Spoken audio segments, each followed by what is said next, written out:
नमस्कार दोस्तों, मैं हूं राजेश और आप देख रहे हैं एंजल टेक एनालिसिस। देखिए, आज मैं आप लोगों के लिए एक स्पेशल वीडियो लेकर आया हूं ट्रेडिंग साइकोलॉजी। ट्रेडिंग साइकोलॉजी देखिए क्या चीज़ है। ट्रेडिंग साइकोलॉजी एक ट्रेडिंग का एक ऐसा पार्ट है जो हमारे साथ कंटिन्यू काम करता है। मीन्स 70% आप कह सकते हैं कि यहाँ पर जो रोल है वो रोल ट्रेडिंग साइकोलॉजी का ही होता है। मीन्स देखिए, यहाँ पर जो हमारी नॉलेज है, जो भी हम चार्ट पैटर्न जानते हैं, जो भी हम स्ट्रेटजी जानते हैं, ये चीज़ें देखिए 30% काम करती हैं मार्केट में। उसके बाद क्या है, जो 70% जो काम करता है वो है ट्रेडिंग साइकोलॉजी। तो ये क्या है, ये बहुत इंपॉर्टेंट पार्ट होता है ट्रेडिंग का। किसी भी ट्रेडर के लिए उसका माइंड सेट, उसकी साइकोलॉजी अच्छी होनी बहुत ज़रूरी है। अगर आप अपने माइंड सेट पर काम नहीं करते, अगर आप अपनी साइकोलॉजी पर काम नहीं करते, तो आपको बहुत जल्दी इस चीज़ पर काम करना शुरू कर देना चाहिए। क्योंकि देखिए, विदाउट ट्रेडिंग साइकोलॉजी आप ट्रेडिंग मार्केट से, स्टॉक मार्केट से पैसे नहीं बना सकते। तो देखिए, मैं आप लोगों के लिए ये एक मैं सीरीज़ चालू करूँगा। इसके ऊपर मैं 4 से 5 वीडियो ज़रूर आपको बनाकर देने की कोशिश करूँगा कि यहाँ से आप जो है अपनी ट्रेडिंग साइकोलॉजी को इम्प्रूव कर सकें, अपनी ट्रेडिंग के ऊपर काम कर सकें, अपनी ट्रेडिंग को इम्प्रूव कर सकें, अपने आने वाले दिनों में आप अच्छे पैसे बना सकें। वो अच्छे पैसे आप कैसे बना सकते हैं? अगर आपका माइंड सेट सही होगा। अगर आपका माइंड सेट सही नहीं है तो आपको चाहे जितनी मर्जी अच्छी नॉलेज हो, आप यहाँ से पैसे नहीं बना सकते। बिल्कुल क्लियर कट है कि आप यहाँ से पैसे नहीं बना सकते अगर आपकी साइकोलॉजी आपके साथ नहीं है, अगर आपका माइंड सेट आपके साथ नहीं है, अगर आपके इमोशंस बार बार एक्टिव हो जाते हैं। अगर आप इन चीज़ों पर काम करना शुरू करेंगे तो मे भी आने वाले दिनों में आप बहुत अच्छा ट्रेडर बन के निकलेंगे। तो चलिए देखिए, सबसे पहले क्या होता है ट्रेडिंग साइकोलॉजी में। ट्रेडिंग साइकोलॉजी हमारे पास एक, हमारे माइंड में देखिए दो माइंड है। एक होता है राइट माइंड, एक होता है लेफ्ट माइंड। तो देखिए, ये दो माइंड हमारे जो है, एक जो हमारा माइंड है, जो लेफ्ट माइंड है, वो हमेशा हमारे को अच्छी तरफ लेकर के जाने की कोशिश करेगा। मतलब चार्ट में क्या चीज़ चल रही है वो सही चीज़ दिखाने की कोशिश करेगा। बट जो दूसरा हमारा राइट साइड का जो माइंड सेट होता है, ये होता है फियर। Fear and greed. मतलब क्या है कि ये हमेशा हमको नेगेटिव तरफ लेकर के जाने की कोशिश करता है और हमको वो चीज़ नहीं दिखाता जो हम चार्ट में हमको देखना चाहिए। Mostly second part. दूसरा क्या है कि हम चार्ट में वही चीज़ देखते हैं जो हम देखना चाहते हैं, बट हमको वो चीज़ देखना है जो मार्केट कह रहा है फ्रॉम इट्स पर्सपेक्टिव। जो मार्केट अपने पर्सपेक्टिव से कह रहा है, अपने को वो चीज़ देखनी होती है चार्ट में, ना कि जो हम चीज़ देखना चाहते हैं वो हमको देखना है। तो इस चीज़ को ध्यान से समझिएगा कि चार्ट आपको क्या कहता है। चार्ट देखिए, यहाँ पर सारी गेम ही चार्ट की है। अगर आप इंट्राडे ट्रेडर हैं तो चार्ट को आपने भगवान मान लेना है, प्राइस को आपने भगवान मान लेना है। मीन्स क्या है, देखिए आपको, आपका अपने अपना माइंड को इस तरीके से प्रिपेयर कर लेना है कि जब तक चार्ट आपको अलाउ नहीं करेगा तब तक हम ट्रेड में एंटर नहीं करेंगे। देखिए, होता क्या है ना, हम कई बार मार्केट ओपन होते ही हमने कोई न्यूज़ सुनी होती है, हमने कोई न्यूज़पेपर पढ़ा होता है, या किसी से एबीसी पर्सन किसी से भी सुना होता है कि आज मार्केट ऊपर जाएगी। हमने कोई एनालिसिस नहीं की, कोई कुछ नहीं किया, कोई सपोर्ट नहीं देखा, कोई रेजिस्टेंस नहीं देखा, मार्केट का बिहेवियर नहीं देखा, मार्केट की सिचुएशन नहीं देखी, चार्ट पैटर्न नहीं देखा, और बिल्कुल हम कूद पड़े ट्रेड में। और वहाँ पर क्या होता है, एक बड़ी सी कैंडल फॉर्म होती है। लाइक मैं आपको, अगर यहाँ पर कोई कैंडल फॉर्म हुई होगी दिखाने की कोशिश करूँगा। जैसे समझ लीजिए यहाँ पर ये बड़ी सी कोई कैंडल फॉर्म हुई, आपने यहाँ पर सोचा कि यहाँ पर ब्रेक डाउन होगा। अब यहाँ पर ये ब्रेक डाउन भी हुआ और ये आपने रनिंग कैंडल में जाकर के एंट्री ले ली, ठीक है। अब यहाँ पर आप क्या सोच रहे हैं कि चलो कैंडल क्लोज होने के बाद एंट्री लूँगा, कैसे भी लूँगा, मतलब समझ लीजिए आपकी एंट्री यहाँ पर एक्टिव हो गई। बट यहाँ पर मार्केट ने बिहेव क्या किया, मार्केट यहाँ से बिल्कुल एग्जैक्ट ऊपर की तरफ बाउंस बैक हो गई। देखिए, अब ये बाउंस बैक क्यों हो गई, हम यहाँ पर चार्ट में क्या देखना चाह रहे थे, हम चार्ट में ये देखना चाह रहे थे कि यहाँ से ब्रेक डाउन होगा और यहाँ से ब्रेक डाउन होगा तो मेरी एंट्री यहाँ पर एक्टिव होगी। बट हमको चार्ट में क्या देखना चाहिए था, हमको चार्ट में ये चीज़ देखना चाहिए था कि अगर मैं यहाँ पर एंट्री करने जा रहा हूँ इस कैंडल की क्लोजिंग पर, तो क्या यहाँ से मेरा जो सपोर्ट एरिया है या मार्केट कहाँ तक जा सकती है, मैंने उसका मेजरमेंट, मैंने उसको देखा कि नहीं देखा। मतलब अगर मेरा यहाँ पर समझ लो कि अगर 200 पॉइंट का रिस्क है, तो क्या मेरा टारगेट 400 पॉइंट्स का है कि नहीं है। तो देखिए, यहाँ से मेरे को लॉजिकल समझना पड़ेगा कि मार्केट यहाँ से क्यों बाउंस बैक हो गई। क्योंकि देखिए, ये प्रेवियस डे का लो था, तो एक दिन, 2 दिन और आज ये तीसरा दिन, मतलब मार्केट जो है इसी लेवल से बार बार बाउंस बैक कर रही थी। देखिए यहाँ से जो लोग बाइंग कर रहे हैं ना, वो लोग यहाँ पर भी बाइंग करेंगे, वो लोग यहाँ पर भी बाइंग करेंगे और वो लोग यहाँ पर भी बाइंग करेंगे।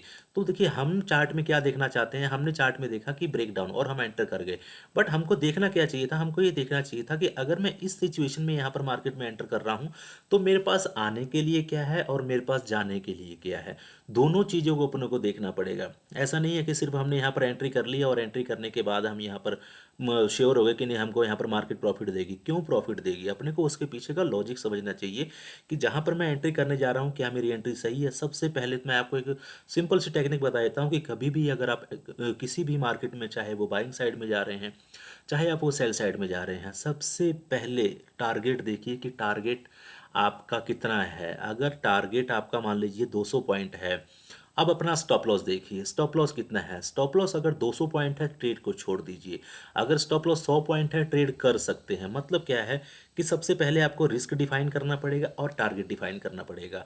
अगर रिस्क मैनेजमेंट मतलब 1:2 है, 1:3 है, अगर ये चीज़ है, वहाँ पर आने वाला सपोर्ट जो है समझ लीजिए कि 200 पॉइंट के बाद है और आपका स्टॉप लॉस 80-90 पॉइंट है, तो आप वो ट्रेड कर सकते हैं। बट आने वाला सपोर्ट अपने पास 100 पॉइंट का है और स्टॉप लॉस अपना 100 पॉइंट है, तो वो चीज़ सही नहीं है। तो सबसे पहले आपको सिर्फ अपना रिस्क डिफाइन कर लेना है कि मेरा रिस्क कितना है। और उसके बाद जो भी सपोर्ट आएंगे, ऐसा नहीं है कि आपने इस सपोर्ट पे अगर आपने सोचा हुआ है कि मैं यहाँ प्रॉफिट बुक करूंगा तो मैं यहाँ प्रॉफिट बुक करके निकल गया, नहीं, ऐसा नहीं करना है। देखिए ये सपोर्ट अभी सपोर्ट नहीं है, ये सपोर्ट तब होगा जब यहाँ से मार्केट बाउंस बैक करेगी, जब हमको मार्केट यहाँ से कोई सिग्नल देगी। तो जब तक अपने को कोई सिग्नल नहीं मिलता तब तक हमारे लिए ये सपोर्ट सपोर्ट नहीं है। ये सपोर्ट तभी तक सपोर्ट, यहाँ तक सपोर्ट था, अभी यहाँ पर सपोर्ट नहीं है। यहाँ पर सपोर्ट कब हुआ, जब ये प्राइस देखिए, ये कैंडल मोर देन 50% यहाँ पर इसने क्लोज कर दिया और फाइनली देखिए अगली कैंडल ने इसका हाई ब्रेक कर दिया। अब यहाँ से ये हमने मान लिया, अब यहाँ पर अकॉर्डिंग एक अच्छा जो डिसिप्लिन ट्रेडर है, जो एक अच्छा साइकोलॉजिकल है, उसके लिए अब यहाँ पर सपोर्ट है। ठीक है, तो चीज़ें आपको सोचनी पड़ेंगी, समझनी पड़ेंगी, आपको ऐसे ही कहीं पर भी एंट्री नहीं ले लेना है। दूसरा देखिए हम क्या करते हैं, हमारी एक ट्रेडर्स कम्युनिटी की बहुत बड़ी जो प्रॉब्लम है वो है jump in jump out, jump in jump out, jump in jump out. मतलब जंप इन जंप आउट में देखिए मैं 5 मिनट के चार्ट में आपको लेकर के चलता हूँ, थोड़ा समझाने की कोशिश करूँगा। अब यहाँ पर देखिए क्या हो रहा है, जैसे कि चलिए हम यहीं पे चार्ट ले लेते हैं। हमने देखा कि यहाँ पर यार ये एक लेवल था और ये लेवल यहाँ पर ब्रेकआउट हो गया। हमने पढ़ा हुआ है कि अगर एक बड़ी कैंडल से ब्रेकआउट हो तो वो ब्रेकआउट जेन्युइन होता है, अच्छा ब्रेकआउट होता है। ठीक है, ये सारी चीज़ें मतलब एज ए बुक या फिर हमने कहीं यूट्यूब वीडियो देखकर हमने सीखी कि हाँ ठीक है, जो ब्रेकआउट होता है वो बहुत अच्छी कैंडल से होना चाहिए। अब यहाँ पर हमने सारी चीज़ें फॉलो की, कैंडल क्लोज हो गई, अगली कैंडल ने जैसे ही इसका हाई ब्रेक किया हमने यहाँ पर ट्रेड ले लिया। ठीक है, बट यहाँ पर प्राइस ऊपर नहीं गया। अब क्या है, अब हम यहाँ पर होप में बैठे हुए हैं। अब हमारी यहाँ पर एक्सपेक्टेशन मार्केट से हो गई है कि मार्केट ऊपर की तरफ जाएगी और हमको प्रॉफिट देगी। ठीक है, बट अपने को देखिए यहाँ पर अगर हमने एंट्री ले भी लिया है ना और ये प्राइस अब ये कंटिन्यू नीचे की तरफ आना स्टार्ट हो गया, तो भी अपना जो है दिमाग इस तरफ रहेगा कि नहीं, यहाँ पर ब्रेकआउट हुआ था और प्राइस अभी ये ऊपर की तरफ ही जाएगा। ठीक है, तो अपने को ये एक्सपेक्टेशन नहीं रखना है। अपने को अगर आपको नॉलेज है प्राइस एक्शन की, हर चीज़ की, तो यहाँ पर अपने को वो चीज़ें फॉलो करनी है। अब यहाँ पर देखिए हो क्या रहा है, यहाँ पर दिखाने की कोशिश करूँगा। देखिए यहाँ पर मार्केट ने रेंज बनाया, मतलब क्या है कि ब्रेकआउट होने के बाद अभी यहाँ पर बायर्स और सेलर्स यहाँ पर डिसाइड नहीं कर पा रहे हैं कि प्राइस को ऊपर की तरफ लेकर के जाना है या प्राइस को नीचे की तरफ लेकर के जाना है। तो ये जो रेंज बनना जो स्टार्ट हो जाता है ना, इसमें क्या होता है, ये एक अनडिसीजनल सिचुएशन होती है मार्केट की। मार्केट में ना तो यहाँ पर बायर डिसाइड कर पाता है कि मैं मार्केट को किस तरफ ले जाना है, ना तो सेलर डिसाइड कर पाता है। यहाँ पर होता क्या है, देखिए बायर्स यहाँ पर तो बायर्स ऊपर लेकर के जाने की कोशिश कर रहा है, बट यहाँ पर सेलर्स एक्टिव हो जा रहा है। अगेन यहाँ पर बायर ऊपर लेकर के जाने की कोशिश कर रहा है, अगेन सेलर एक्टिव हो जा रहा है। और फाइनली इस कैंडल ने यहाँ पर क्लियर कट जो है क्लोजिंग दे दी नीचे की तरफ। नीचे की तरफ closing they the, it means क्या है कि एक रेंज बनाने के बाद फाइनली इस कैंडल ने डिसाइड कर दिया कि प्राइस नीचे की तरफ जाने वाला है। दूसरा, अब देखिए नेक्स्ट पार्ट क्या है, एक्सेप्टेंस। एक्सेप्ट करना पड़ेगा कि आपको कि आप गलत हो चुके हो। आपको ऐसा नहीं है कि नहीं यहाँ पर ब्रेकआउट था और अभी मैं इसके अंदर बने रहूँगा। देखिए अगर आप एक्सेप्ट करना सीख गए ना, मोस्टली देखिए होता क्या है ना कि हम एक्सेप्ट नहीं करना चाहते कि हम गलत हो चुके हैं।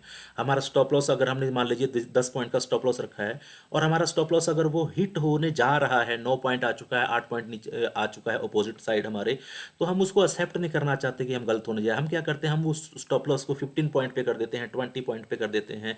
क्यों कर रहे हैं, क्योंकि हम एक्सेप्ट नहीं करना चाहते, हम अपने लॉस को एक्सेप्ट नहीं करना चाहते, हम ये नहीं मानना चाहते कि हम गलत हो गए हैं।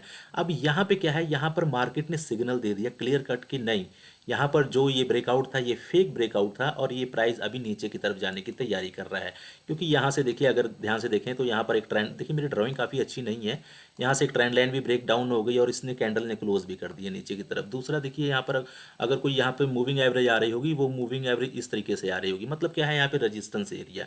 ठीक है, अब यहाँ पर इस कैंडल ने कंफर्म कर दिया कि नहीं, प्राइस ऊपर नहीं जाएगा, नीचे की तरफ जाएगा, तो यहाँ पर अपने को निकल जाना है, एग्जिट कर जाना है। यहाँ पर अपने को मार्केट के साथ फाइट नहीं करनी है, इस कैंडल पे अपने को निकल जाना है। नेक्स्ट पार्ट देखिए, अगर आप यहाँ पर नहीं भी निकलते हैं कि नहीं यहाँ पर क्या हो, पता क्या पर यहाँ से मार्केट बाउंस बैक कर जाए, ठीक है, तो आपको देखिए क्या करना पड़ेगा, आपको प्राइस एक्शन को फॉलो करना पड़ेगा। यहाँ पर प्राइस एक्शन क्या कह रहा है आपको, यहाँ पर लोअर लो, यहाँ पर लोअर हाई और यहाँ पर लोअर लो, और जैसे ही यहाँ पर प्राइस एक्शन नीचे की तरफ आ रहा है यहाँ पे निकल जाइए। देखिए एक्सेप्ट करना सीखिए, जब तक आप एक्सेप्ट करना नहीं सीखेंगे, जब तक आप चीज़ों को समझना नहीं सीखेंगे, तब तक आप स्टॉक मार्केट से पैसे नहीं बना सकते। मतलब क्या है कि अगर आप गलत हो जाते हैं तो अपनी गलती मानिए और उसी टाइम मार्केट से एग्जिट कर जाइए।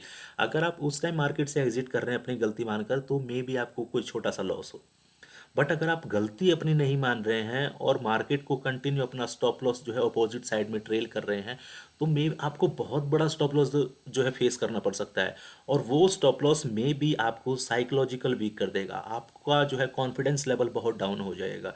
तो देखिए आपको अपने माइंडसेट को प्रिपेयर करना पड़ेगा, आपको अपने माइंडसेट को बहुत अच्छी तरीके से इसको जो है मतलब सारी चीज़ें समझानी पड़ेंगी, आपको सिग्नल देना पड़ेगा अपने माइंड को। देखिए यहाँ क्या होता है ना, एक अपना माइंड होता है, एक अपना हार्ट होता है। देखिए माइंड क्या कहता है, माइंड कहता है ये करो, बट हार्ट कहता है नहीं करना है। हार्ट कहता है करो, माइंड कहता है नहीं करना है। तो आपने किसकी सुननी है, आपने सिर्फ और सिर्फ सुननी है अपनी साइकोलॉजी, अपने दिमाग की सुननी है, अपने माइंड की सुननी है। आपका माइंड जो कहता है वो चीज़ करिए, आपका जो हार्ट कहता है उसको सुनने की ज़रूरत नहीं है। आपके माइंड ने यहाँ पर क्या है, सिग्नल भेज दिया यहाँ पर कि यहाँ पर एक रेंज बनी थी। क्यों, क्योंकि हम ये बहुत बार स्टडी कर चुके हैं कि जब भी मार्केट कोई रेंज में जाता है और रेंज जिस तरह ब्रेक डाउन करती है, मोस्टली प्राइस उस एरिया में कम से कम 1:2 1:3 तो जाएगा ही, और यहाँ पर भी बड़े आसानी से 1:3 गया। तो यहाँ पर जब मार्केट माइंड ने सिग्नल भेजा कि यहाँ से जो है अपने को निकल जाना चाहिए, बट हार्ट कह रहा है नहीं नहीं, यहाँ से प्राइस क्या पता नीचे की तरफ आकर के यहाँ कहीं से बाउंस बैक हो जाए, क्योंकि ये रेजिस्टेंस था, ये सपोर्ट बन जाएगा, मे बी यहाँ से कहीं से बाउंस बैक हो जाए। बट ये चीज़ें आपको नहीं करनी है, आपको स्वीकार कर लेना है, आपको एक्सेप्ट कर लेना है दैट कि मैं गलत हो चुका हूँ, यहाँ से निकल जाइए। ठीक है, उसके बाद जब अगेन आपको मार्केट सिग्नल देती है तो ट्रेड करिए। देखिए यहाँ पर आपको चार्ट में वो चीज़ देखनी है जो चार्ट में फॉर्म हो रही है, वो चीज़ नहीं देखनी है जो हम देखना चाहते हैं। ध्यान से समझिए, हमको मार्केट में वो चीज़ देखनी है जो मार्केट एक्चुअली कह रही है, जो मार्केट में एक्चुअली जो कैंडल्स फॉर्म हो रही हैं, जो पैटर्न्स फॉर्म हो रहे हैं, जो सेटअप फॉर्म हो रहे हैं, हमको वो चीज़ें देखनी है। हमको वो चीज़ें नहीं देखनी है जो हम देखना चाहते हैं। हम यहाँ पर क्या क्या देखना चाह रहे थे, हम यहाँ पर देखना चाह रहे थे ब्रेकआउट। ठीक है, हमारे माइंड ने, हमारे हार्ट ने हमको यहाँ पर कहा कि ये ब्रेकआउट है। बट यहाँ पर अगर हम थोड़ा सा पीछे की तरफ चलें और यहाँ पर पीछे की तरफ जाकर के अगर हम टाइम फ्रेम को अगर हम बड़े टाइम फ्रेम में थोड़ा सा कन्वर्ट करें, बड़े में ना भी करें, अगर छोटे में ही करें तो भी कोई बात नहीं है। अगर यहाँ पर हम इस तरीके से ये एक एरिया लेते हैं, सॉरी यहाँ पर काफ़ी बड़ा यहाँ पर थिक हो गया है, तो मैं यहाँ पर थोड़ा सा पतला करता हूँ, 1 मिनट। अब देखिए यहाँ पर क्या है, यहाँ पर ये एरिया एक जो है, सॉरी यहाँ पर एक एरिया, ये रेजिस्टेंस एरिया है। मतलब ये सारा एरिया सपोर्ट एरिया था, ये वाला सपोर्ट एरिया था, ये सपोर्ट यहाँ पर आकर के क्या बनेगा, रेजिस्टेंस बनेगा। तो हमारे लिए यहाँ तो ब्रेकआउट हो चुका था, बट हमने इस चीज़ को फॉलो नहीं किया। हमको इस चीज़ को भी फॉलो करना था कि जो हमारा यहाँ पर सपोर्ट था, जो यहाँ पर रेंज बन रही थी, ये रेंज का ब्रेक डाउन हुआ था। ब्रेक डाउन होने के बाद मार्केट नीचे की तरफ गई थी। अब जिस रेंज को मार्केट ने ब्रेक किया था, उसी रेंज के सपोर्ट को मार्केट यहाँ पर एज ए रेजिस्टेंस ले रही है। अभी हमने इस लेवल को ब्रेक किया है और इस लेवल के नीचे मार्केट रीटेस्ट करने के लिए आ रही है। ये वाला जो सपोर्ट एरिया हमारा यहाँ पर फॉर्म हो रहा था, तो यहाँ पर ध्यान से समझिएगा, जो हमारा सपोर्ट एरिया फॉर्म हो रहा था वो हमारा रेजिस्टेंस एरिया यहाँ पर बना।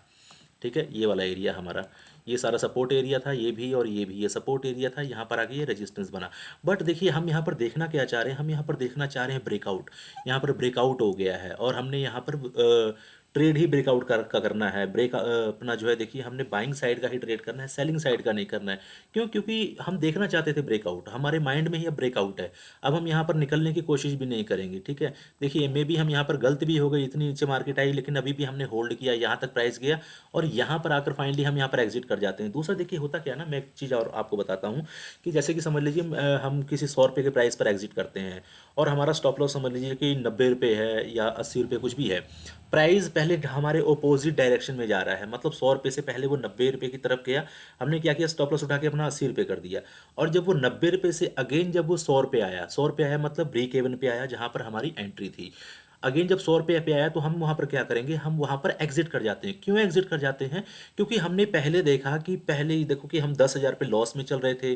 10,000 लॉस के बाद अभी ये हमारा लॉस रिकवर हो गया और हम जो है ब्रेक इवन पे आ गए हैं, जिस प्राइस पे हमने बाय किया था और उसी प्राइस पर मार्केट आगे खड़ी है। हम वहाँ पर एग्जिट कर जाते हैं, एग्जिट कर जाते हैं और उसके बाद मार्केट जो शू हमारे डायरेक्शन में जाती है जिस तरफ का हमने ट्रेड लिया था, तो हम बहुत पछताते हैं, हम रेगरेट करते हैं कि क्यों निकल गए। सबसे पहले देखिए अपने माइंडसेट को प्रिपेयर करिए कि जब अगर आप रिस्क ले रहे हैं 10 पॉइंट का, 10 पॉइंट समझ लीजिए 90 पे आपका स्टॉप लॉस था, 91 से मार्केट रिवर्स हुई, 10 पॉइंट का आप स्टॉप लॉस आपने लिया हुआ था। जब आपने एक बार अपना रिस्क को डिफाइन कर लिया है तो आप जब ये प्राइस अगेन इस एरिया में आ रहा है, अपने मतलब बाइंग प्राइस पे आ रहा है, तो वहाँ पर एग्जिट क्यों करना? जब आपने रिस्क के टाइम में तो आपने पूरा होल्ड रखा, ठीक है कोई बात नहीं। प्राइस नीचे की तरफ आ रहा है, मेरा स्टॉप लॉस 90 पे है और प्राइस जो है 91 से रिवर्स हो गया, हमारा स्टॉप लॉस हिट नहीं हुआ। जब ये प्राइस अगेन आकर के हमारे ब्रेक इवन पर, हमारे बाइंग प्राइस पर आके जब यहाँ पर टेस्ट कर रहा है, तो हम वहाँ पर निकल जाते हैं। क्यों निकल जाते हैं? क्योंकि हमारे अंदर क्या है, एक फियर आ चुका होता है। क्यों फियर आ चुका होता है कि देखो पहले गलत हो गए थे हम, इतना बड़ा लॉस हम पहले हमने फेस किया, 10,000 का पहले हमने लॉस देखा, अभी वो लॉस रिकवर हो गया है और हमारे कॉस्ट टू कॉस्ट पे प्राइस आ चुका है, हम वहाँ निकल जाते हैं। देखिए जब हमने प्राइस नीचे की तरफ गया तब तो हमने होल्ड रखा, 10,000 का हम रिस्क हमने लिया हुआ था, तब तक हमने होल्ड रखा। अब जब हमारे पैसे बनाने की बारी आई, जब प्राइस ऊपर की तरफ जाने के लिए निकला, तो हम वहाँ पर निकल जाते हैं। तो ये गलती मत करिए। अगर आपने देखिए अपने एनालिसिस पर बिलीव करना सीखिए। सबसे पहले अगर आप अपने एनालिसिस पर बिलीव नहीं करते हैं तो भी आपका पैसे बनाना बहुत मुश्किल है। अपने एनालिसिस पे अगर आप बिलीव करेंगे, अगर अपने एनालिसिस को आप मतलब समझ लीजिए कि आपने जो रिस्क डिफाइन कर लिया है, जो डिफाइन कर लिया उसको कर लिया, उसको छेड़ने की जरूरत नहीं है, ठीक है। और उसके बाद मार्केट अगर आप सही हो और मार्केट अगेन अपने प्राइस पर आ चुका है जहाँ पे आपने बाइंग किया है, तो प्राइस वहाँ से आपको बहुत अच्छा मूवमेंट देगा, ठीक है। तो इसलिए अपने एनालिसिस पर बिलीव करना सीखिए। ये नहीं है कि मतलब पहले आपने लॉस देख लिया तो अब हम ब्रेक इवन पे हो गए तुम निकल गए, ऐसा मत करिए। दूसरा क्या है कि देखिए यहाँ पर 5 चीज़ें हैं मार्केट में, 5 चीज़ें में से हमको सिर्फ और सिर्फ एक चीज़ अवॉइड करनी है और 4 चीज़ों के ऊपर फोकस करना है। 5 चीज़ें कौन सी है? देखिए मैं आपको समझाने की कोशिश करूँगा। सबसे पहला है small loss, number 1 small loss, number 2 big loss, number 3 small profit, number 4 big profit and number 5 break even. Okay, तो ये 5 चीज़ें हैं। अब इन 5 चीज़ें में अपने को करना क्या है? देखिए जो हमारा स्मॉल लॉस है इसको हमने कोई दिक्कत नहीं है। जो हमारा small small loss, small profit, big profit, break even, ये 4 चीज़ों से आपको कोई फर्क नहीं पड़ने वाला है। अपने को जो फर्क पड़ता है ना वो पड़ता है बिग लॉस से। तो वो बिग लॉस अपने को क्या है, वो बिल्कुल अवॉइड करना है। कभी भी अगर आप ट्रेड करने जा रहे हैं तो बहुत छोटे से छोटा स्टॉप लॉस फॉलो करिए। बड़े स्टॉप लॉस के पीछे कभी भी मत जाइए। ये मत सोचिए कि नहीं नहीं मार्केट अभी यहाँ से रिवर्स हो जाएगी, अभी यहाँ से रिवर्स हो जाएगी। एक्सेप्ट कर लीजिए कि मैं गलत हो गया हूँ, एक्सेप्ट कर लीजिए। अगर आप एक्सेप्ट कर लेंगे आप फायदे में रहेंगे, बट अगर आप एक्सेप्ट नहीं करेंगे तो फिर आप बहुत मे भी नुकसान में रहने वाले हैं। सो एक्सेप्ट कर लीजिए और बिग लॉस को अपनी लाइफ से बिल्कुल हटा दीजिए, बिल्कुल निकाल के बाहर फेंक दीजिए। बिग लॉस का आपके लाइफ में कोई काम नहीं है, ट्रेडिंग लाइफ में कोई काम नहीं है। आपको सिर्फ और सिर्फ जाना है किस चीज़ के पीछे, सिर्फ एक small profit, big profit, small loss और ब्रेक इवन, ये 4 चीज़ें, ठीक है। ये जो बिग लॉस है, बिग लॉस को निकाल के बाहर फेंकिए, बिग लॉस का कोई काम नहीं है, ठीक है। चलिए मैं ये धीरे धीरे मैं साइकोलॉजी की वीडियो में कंटिन्यू करता रहूँगा। इसके में भी काफ़ी पार्ट मैं बनाने वाला हूँ और आपको मैं साइकोलॉजी में भी काफ़ी अच्छा कोशिश करूँगा कि आप लोगों के लिए मैं काफ़ी अच्छा कर सकूँ, बहुत अच्छी अच्छी वीडियो बना सकूँ। दूसरा देखिए नीचे डिस्क्रिप्शन में हमारा लिंक दिया हुआ है, अगर आप चाहते हैं हमारे टेलीग्राम चैनल को ज्वाइन करना तो नीचे डिस्क्रिप्शन से जाके हमारा चैनल ज्वाइन कर सकते हैं। वहाँ पर मैं अपने ट्रेडिंग आइडिया शेयर करते रहता हूँ। मैं इंट्राडे में जो भी ट्रेड लेता हूँ वो सारे ट्रेड मैं वहाँ पर शेयर करता हूँ। वहाँ से आपको काफ़ी कुछ सीखने को मिल सकता है। मैं जहाँ पर एंट्री ले रहा हूँ, क्यों एंट्री ले रहा हूँ, वो चीज़ें आप देख सकते हैं, उसके पीछे का लॉजिक समझ सकते हैं। दूसरा देखिए मैं अपनी एक पर्सनल चीज़ बताता हूँ कि मैं जो है ना, मैं स्टॉप लॉस बहुत छोटा सा रखता हूँ, बहुत जेन्युइन सा। अगर मैं सही हूँ, अगर मेरी एनालिसिस सही है, अगर मेरा सेटअप सही है, देखिए मैं सेटअप ट्रेडिंग करता हूँ मोस्टली। ये सेटअप एक देखिए बहुत ज़बरदस्त चीज़ है। चलिए कोई बात नहीं, किसी और दिन बात करेंगे। बहुत अच्छी चीज़ है और मैं सेटअप को ही ट्रेड करता हूँ। और मैं वहाँ पर क्या है, हमारे सेटअप में स्टॉप लॉस बहुत छोटे से होते हैं। मीन्स क्या है कि अगर मैं 500 रुपये का कोई ऑप्शन बाय कर रहा हूँ, दूसरा क्या, मैं ऑप्शन बायर हूँ, 90% में ऑप्शन बाइंग करता हूँ और 10% में ऑप्शन सेलिंग भी करता हूँ पोजिशनल, सिर्फ और सिर्फ पोजिशनल के लिए ऑप्शन सेलिंग करता हूँ, अदरवाइज इंट्राडे में मैं सिर्फ ऑप्शन बाइंग करता हूँ। तो वहाँ क्या है, मैं स्टॉप लॉस बहुत छोटा सा रखता हूँ। मे भी अगर आप मेरे टेलीग्राम चैनल में जाएंगे तो वहाँ पर आपको देखने को मिलेगा वो हार्डली मैं 10 से 12 पॉइंट का स्टॉप लॉस लेता हूँ। अगर मैं किसी ऑप्शन को, मान लीजिए कि यहाँ पर बैंक निफ्टी है और बैंक निफ्टी में यहाँ पर अभी बैंक निफ्टी चल रहा है 38 या 37 पे चल रहा है, मान लीजिए 37 पे चल रहा है सपोज करिए, तो मेरे को लग रहा है कि मार्केट ऊपर जाने वाली है, मेरा सेटअप कह रहा है कि मार्केट ऊपर जाएगी, तो मैंने क्या किया, मैंने 30, दूसरा क्या है, मैं इन द मनी में काम करता हूँ। तो 37 मार्केट का प्राइस चल रहा है तो मैं 36,500 की मैं कॉल बाय कर लूँगा। अब वो समझ लीजिए मैंने बाय की 510 रुपये में, तो मेरा स्टॉप लॉस वहाँ पर हार्डली 500 होगा या 499 होगा, 10 से 11 पॉइंट का। जहाँ पर मेरे को लगता है कि नहीं, आज मार्केट में बहुत ज़्यादा वॉलीटिलिटी है, मार्केट बट मेरे डायरेक्शन में जाएगी क्योंकि सेटअप मेरे को सिग्नल दे रहा है बाइंग का या से सेलिंग का, कुछ भी मेरे को सिग्नल दे रहा है, तो वहाँ पर मैं हार्डली 20 पॉइंट्स का स्टॉप लॉस रखता हूँ। बट जो मेरी एवरेज है वो एवरेज मेरी 9 से 10 पॉइंट स्टॉप लॉस की रहती है।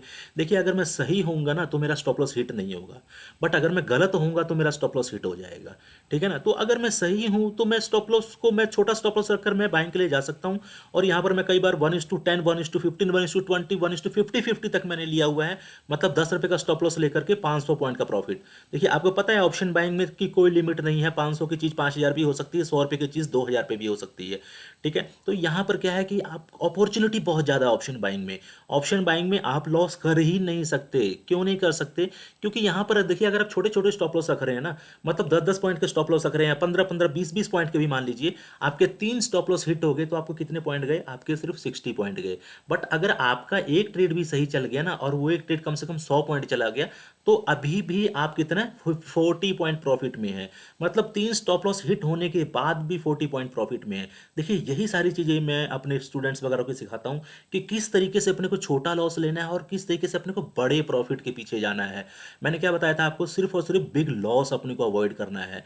स्मॉल प्रॉफिट, बिग प्रॉफिट और स्मॉल लॉस और ब्रेक इवन, ये 4 चीज़ें अपने को पास रखनी है और बिग लॉस को निकाल को फेंक देना है। तो छोटे से छोटे स्टॉप लॉस के पीछे जाइए। दूसरा क्या है, छोटे स्टॉप लॉस को आप कब फॉलो कर सकते हैं, छोटे स्टॉप लॉस को आप सिर्फ और सिर्फ आपको उसी केस में मिलेगा जहां पर आपकी टाइमिंग बहुत परफेक्ट होगी, आपकी एंट्री टाइमिंग बहुत परफेक्ट होनी चाहिए। मतलब क्या है कि आपके ट्रेड लेते ही मार्केट शू करके निकल जाए, तुरंत आपकी डायरेक्शन में चल पड़े।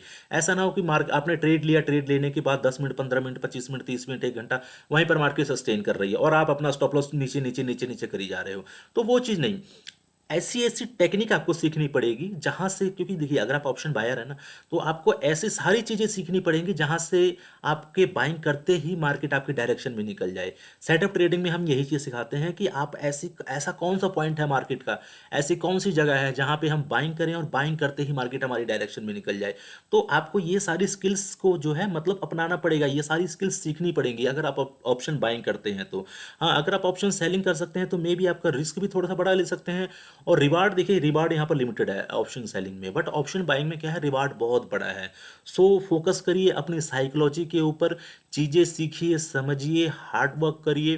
देखिए हार्ड वर्क, सभी कहते हैं स्मार्ट वर्क करिए ना, बट आपको यहाँ पर हार्ड वर्क करना ही पड़ेगा। हार्ड वर्क क्या है, 10 घंटे, 12 घंटे, 15 घंटे आपको स्क्रीन के सामने बैठे रहना, चार्ट को एनालाइज करना, बैक टेक्सटिंग करना, ये सारी चीज़ें आप लोगों को कंटिन्यू करनी होगी। देखिए मेरे को 9 साल ऑलमोस्ट मार्केट में हो चुके हैं, 9 साल से ज़्यादा ही हो चुके होंगे, बट मैं अभी भी मोर देन मैं 13 to 14 आवर्स में देता हूँ मार्केट को। देखिए 6 से 7 घंटे मार्केट चलती है, उसके बाद भी 6 से 7 घंटे मेरी एनालिसिस होती है।